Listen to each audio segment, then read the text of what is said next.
এইভাবে ইন্ট্রো করি না, কিন্তু আমি এখন ঝুলছি একটা গুহার 100 ফুট নিচে, যেটা মাটির নিচে 5 কিলোমিটার জুড়ে বিস্তৃত আছে। আর আমরা এটা পছন্দ করি বা না করি, যখনই আমি আর আমার বন্ধুরা মাটি টাচ করলাম, আমরা অফিসিয়ালি এখানে আগামী 7টা দিন কাটাতে চলেছি। বাবারে, এটা আমার জীবনে করা সবথেকে ভয়ঙ্কর জিনিস। প্রথমত, আমাদের এখন এখান থেকে অনেকটা দূরে যেতে হবে।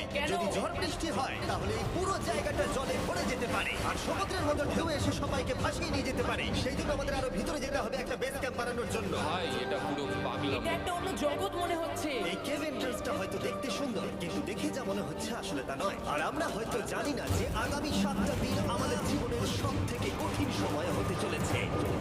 সব থেকে বাজে ডিসিশন। ঠিক আছে, আর কিছুক্ষণের মধ্যে অন্ধকার হতে চলেছে। ক্যাম্প না করলে আমরা বিপদে পড়বো। আমরা কোথায় যাচ্ছি সেটা কি বলবে? আমাদের ক্যাম্প সেটআপের জন্য একটা ফ্ল্যাট গ্রাউন্ড খুঁজতেই হবে। কেভের ভিতরে ঢোকার পরে আমরা এমন একটা জায়গা খুঁজে পেলাম যেটা অনেকটা উঁচুতে থাকায় আমরা জল থেকে সুরক্ষিত থাকতে পারবো। তার মানে এটা ক্যাম্পের জন্য পারফেক্ট। পারফেক্টটা একটু বেশি হয়ে গেল। মোটামুটি বলা যেতে পারে। ঠিক আছে, ক্যাম্পের জন্য মোটামুটি। প্রথম দিনের বাকিটা আমরা কাটিয়ে দিলাম আমাদের জিনিসপত্র আনতে। প্রত্যেকটা ব্যাগের ওজন প্রায় 80 পাউন্ড। আর যেমনটা তোমরা ফুটেজে দেখছো, আমরা এটা করতে 4 ঘন্টা লাগিয়ে দিলাম। এখান থেকে যাওয়া খুব কঠিন। তারপরে আমরা সবাই বেস ক্যাম্পে ফিরে গেলাম। ঠিক আছে, আমরা এখানে লাইট লাগিয়ে দিলাম। আমাদের সব জিনিসপত্র হোম বেসে চলে এসেছে। একটু ক্যামেরাটা ওদিকে দেখাবে? ওদিকটা কিন্তু ভয়ানক অন্ধকার, আর সবসময় এরকমই থাকবে। তাই আমরা ক্যাম্পিং